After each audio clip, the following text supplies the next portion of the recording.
جی دوستوں نے سن لیا ہوگا کہ پرتگال کا جو نیشنلٹی لا ہے وہ چینج ہو گیا ہے. اب جو یہاں پہ پاسپورٹ ہے وہ 10 سال بعد ملے گا، اور اس حوالے سے آپ نیٹ پہ ساری نگیٹو خبریں سن رہے ہوں گے. لیکن میری جو یہ ویڈیو ہے سینسیبل لوگوں کے لیے ساری پازیٹیو ہے، اور میں اس میں جتنے بھی اسپیکٹ دیکھ رہا ہوں جو میرے اپنے ریلیٹڈ یا کنسرنس کے ساتھ ہیں وہ سارے پازیٹیو ہیں. دیکھیں، یہ ملک جو ہے اتنے سارے لوگوں کے لیے ڈیزائن ہی نہیں تھا کہ اگر یہاں پہ سمجھیں کہ 1 لاکھ لوگوں کی ضرورت تھی جو اسکلڈ ہوں، جو ایجوکیٹڈ ہوں اور جو لیگل طریقے سے آئیں، سرمایہ لے کے آئیں، تو اس کی بجائے اگر یہاں پہ 10 لاکھ لوگ آ گئے تھے تو یہ اس ملک کی کیپیسٹی ہی نہیں تھی اتنے لوگوں کو اکاموڈیٹ کرنا. اور اسپیشلی جب انہوں نے فائل لاک والا سسٹم اوپن کیا اور اس میں بہت زیادہ انہوں نے سہولت دکھائی، تو ایسے سارے ملک پورے شنگن کے جو 26 ملک ہیں جہاں پہ ڈاکومنٹیشن کا سسٹم مشکل تھا، ان سارے لوگوں نے اس سہولت سے فائدہ اٹھانے کی کوشش کی، اور وہ سارا جو لوڈ تھا تقریباً جو 1 ملین سے زیادہ لوگوں کا جو لوڈ تھا وہ اس ملک پہ پڑ گیا. اب وہ لوگ نہ تو یہاں پہ کام کرنا چاہتے ہیں نہ رہتے ہیں، وہ صرف یہاں پہ اپنے کانٹریکٹ چلا رہے تھے اور دور رہ کے صرف ڈاکومنٹیشن کی وجہ سے یہاں کا سسٹم انہوں نے اپنا ایکٹیویٹ رکھا ہوا تھا. اس وجہ سے آپ کو سب کو پتہ ہے کہ جو لوگ ایکچوئل میں لسبن، پرتگال یا دوسرے شہروں میں رہتے ہیں ان کو بہت شدید مشکلات کا سامنا تھا. مہنگائی یہاں پہ تھی، اکاموڈیشن تو بالکل ابھی تک بھی اس کی صورتحال یہ ہے کہ نہیں ملتی. تو اب دیکھا جائے تو وہ سارے لوگ جن کا یہ انٹرسٹ ختم ہو گیا تو وہ یہاں سے اب کوچ کریں گے، اور یہ ملک ان لوگوں کے لیے، جینون لوگوں کے لیے رہ جائے گا جو یہاں پہ رہنا چاہتے ہیں، یہاں کی معیشت میں اپنا ایکٹیو کردار ادا کرنا چاہتے ہیں، جن کو اس چیز سے فرق نہیں پڑتا کہ یہ پاسپورٹ ہمیں 5 سال بعد مل رہا ہے یا 10 سال بعد مل رہا ہے. آپ اگر اصل میں دیکھیں کہ جو واقعی سیریس رہنے والے ہیں ان کو اس سے کیا فرق پڑتا ہے. جب انہوں نے رہنا یہاں پہ ہے، ان کو PR مل جائے گی 5 سال بعد، تو اس کے وہی رائٹس، کافی سارے وہی رائٹس ہیں جو پاسپورٹ والے کے ہوتے ہیں.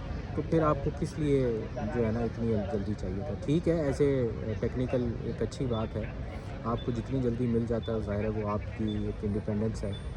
لیکن میں ایک بات کر رہا ہوں کہ آپ کو اس ملک کے پرسپیکٹو سے بھی سوچنا ہے. اس ملک نے صرف آپ کو ہی اندھا دھند پاسپورٹ نہیں دینے، انہوں نے اپنی معیشت کو بھی دیکھنا ہے. انہوں نے یہ دیکھنا ہے یہ لوگ کتنے ہیں، ہماری جو ایک سسٹم ترقی اور جو ماڈرنائزیشن ہے اس میں کتنا عمل دخل ان کا ہے، ان لوگوں کا کیا کنٹریبیوشن ہے. ایسا نہیں ہو سکتا کہ کوئی بھی ملک جو ملینز کی تعداد میں ایسے امیگرینٹس جو کوئی کام ہی نہیں کرنا چاہتے یا جن کی کوالیفیکیشن ہی کسی حوالے سے نہیں ہے، نہ وہ ٹیکنیکلی اسکلڈ ہیں، تو وہ لوگ آ کے ہمارے ملک میں ایک پورا جو ہے اپنا مجمع اکٹھا کریں. ڈیفینیٹلی اگر آپ کی ایک دکان ہے، آپ اس پہ کوئی 2 امپلائی رکھنا چاہتے ہیں اور وہاں پہ 10-12 امپلائی آ جائیں اور وہ کسی کام کے بھی نہ ہوں، تو آپ کیا کریں گے؟ ظاہر ہے آپ کا بزنس تباہ ہوگا. تو آپ اپنے بزنس کو ترقی دینے کے لیے وہاں پہ جو اپنے بیسٹ 2 امپلائی ہے وہ رکھیں گے.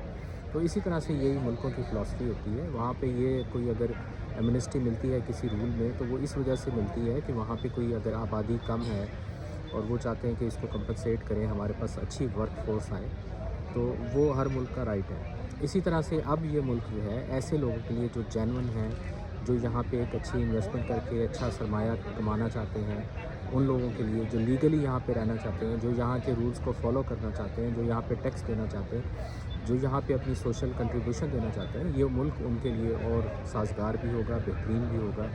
کیونکہ یہ ملک ویسے یورپ کے دوسرے ملکوں سے ویدر وائز بہت اچھا ہے. ٹورسٹ کی ایک ٹاپ یہ ڈیسٹینیشن ہے، اور یہ بہت سارے پوائنٹس سے یہاں پہ اچھا ہے. یورپ کے دوسرے ممالک سے زیادہ سستا ہے، اور یہاں پہ جو آپ کو اکاموڈیٹ کرتے ہیں ایز اے سسٹم کے حساب سے اس میں کافی ساری سہولتیں ہیں. تو یہ اب ان لوگوں کے لیے زیادہ بہتر ہوگا. میں اب دوستوں کو سیریسلی جو مڈل ایسٹ میں مقیم ہیں یا دوسری جگہوں پہ، ان کو میں یہ کہتا ہوں کہ بھئی یہ آپ نے نہیں دیکھنا کہ یہ 5 سے 10 سال کا کر دیا ہے. آپ پہلے دن سے جب لیگل اگر ہوتے ہیں تو آپ کو اس سے کیا فرق پڑتا ہے کہ آپ کو جو فائنل ڈاکومنٹ ہے وہ کب مل رہا ہے. کیونکہ آپ کا مقصد یہ تھوڑی ہے کہ آپ نے ادھر سے چھوڑ کے جرمنی جانا ہے یا کہیں پہ جانا ہے، وہ تو آپ اپنے PR پہ بھی جا سکتے ہیں. تو اس رہنے کے لیے، ایک لانگ ٹرم کے لیے یہ بہترین ملک ہے. اور میرا خیال ہے اس سے جو سیریس رہنے والے ہیں، جو یہاں پہ لانگ ٹرم اپنی فیملی کا ایک ریٹائرمنٹ کے حساب سے آپشن دیکھ رہے ہیں، اب ان کے لیے یہ ملک رہنے کے لیے بہت سازگار ہو جائے گا. اب یہاں پہ جو سڑکوں پہ یا کہیں ایسے جو آپ کو بہت سارے جگہوں پہ ایک مجمع اور رش لگا رہتا تھا کہ جو فارغ لوگ ہیں ان کا اس میں آپ کو کمی نظر آئے گی. ایسے لوگوں کی کمی نظر آئے گی کہ جو دوسرے ملکوں سے آ کے یہاں پہ کہ جو ریسورسز تھے اس کو مس یوز کر رہے تھے. تو اب ایک اگر آپ اس پرسپیکٹو کے حساب سے دیکھیں تو میرے خیال میں یہ بہتر جگہ ہوگی آپ کے اسپیشلی بزنس کے حوالے سے. یہ ایک بہترین بزنس ہب بنے گا. تو جس طرح سے آپ کو اپنے حوالے سے ہر چیز میں ایک سہولت اور وہ چیز دیکھنی چاہیے, تو اس طرح سے ملکوں کی بھی یہی پالیسی ہوتی ہے. ان کو بھی اپنے حساب سے فیصلے کرنے کا حق بھی حاصل ہے اور ان کو کرنے بھی چاہیے. اس سے نہ صرف یہ کہ جو ان کے اپنے نیشنلز ہوتے ہیں ان کو ایک ریلیف ملتا ہے, بلکہ وہاں جو لیگل ریزیڈنٹ رہتے ہیں, جو ایسے امیگرینٹس جو ایجوکیشن رکھتے ہیں, اسکلز رکھتے ہیں, یا جو وہاں پہ ان کی معیشت میں انویسٹ کرنا چاہتے ہیں, ان کے لیے بھی ایک اچھی اپرچونیٹی بنتی ہے. تو مجھے اس حوالے سے کوئی ایسی نیگیٹیوٹی نظر نہیں آتی, سوائے اس کے کہ یہاں سے جو ویلے لوگ ہیں وہ یہاں سے بھاگیں گے. جو یہاں پہ انلیگل طریقے سے رہنا چاہتے تھے ان کو یہاں پہ مایوسی ہوگی. ایسے لوگ جو جرمنی, یورپ کے کسی اور ملکوں میں بیٹھ کے یہاں پہ ڈاکومنٹ بنا رہے تھے, لازمی ان کو اس سے دھچکا لگے گا.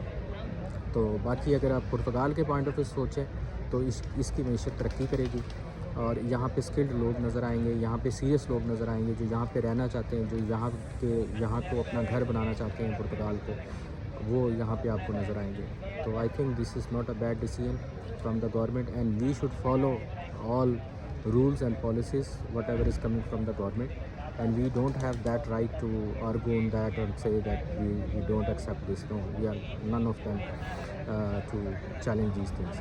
تو جو لوگ ہیں وہ یورپ کے حوالے سے اس چیز کو سمجھتے ہیں. I think it's a better relief for us, especially جو اکاموڈیشن کے معاملات تھے وہ کافی بہتر ہونے کے چانسز ہیں. تو انشاءاللہ بہت آنے والے دنوں میں اچھی خبریں بھی ہیں اس حوالے سے, وہ بھی شیئر ہوتی رہیں گی. اور ایک بات اور بھی ہے جو میں نے کئی اس میں کہا ہے کہ جب ایک ملک اپنی کسی پالیسی کے حساب سے بہت زیادہ لانگ ٹرم نہیں چل پاتا تو وہ ریورس بھی ہو جاتی ہیں چیزیں. یہ چیز پہلے بھی لاگو ہوئی تھی اور اس وقت نہیں چل سکی تھی. اس کی ایک خاص ریزن ہے کہ کیوں ایسا ہوتا ہے کہ ان کو پھر یہ اپنی پالیسیز چینج کرنا پڑتی ہے. وہ میں کسی اور پالیسیز میں اشاروں کے نام میں بتاؤں گا, کیونکہ ساری چیزیں جو ہیں وہ آپ ہر چیز ایسے پبلک میں شیئر بھی نہیں کر سکتے. اور دوسرا یہ بھی ہوتا ہے کہ ایسی باتیں جو ہوتی ہیں وہ ترجمہ کر کے لوگ جو ہے نا, جو اپوزیشن کے لیڈر ہیں اس کو بھیج دیتے ہیں. تو بہرحال ابھی کے لیے اتنا ہی کہ be positive, think positive, stay here longer, plan well. اور نہیں تو آپ کے پاس اور ملکوں کے راستے کھلے ہیں, یہاں سے آپ لیگل بیس پہ دوسرے ملکوں میں جا سکتے ہیں. آپ کے لیے ساری شنگن کھلا ہوا ہے, یہاں پہ کون روکتا ہے آپ کو. آپ جرمنی جائیں, آپ کے پاس پیسے ہیں, آپ لیگل طریقے سے جائیں, وہاں پہ آپ اس کے تھرو جا سکتے ہیں, چانس کارٹے لیں, ہاؤس بلڈنگ کے پلان کے تحت جا سکتے ہیں, ایجوکیشن کے حساب سے جا سکتے ہیں. لیکن you should be able to do that, you should be enough skilled and educated to decide further for that. باقی جو ویلے لوگ ہیں وہ ہر کہیں ویلے ہیں. بہت شکریہ.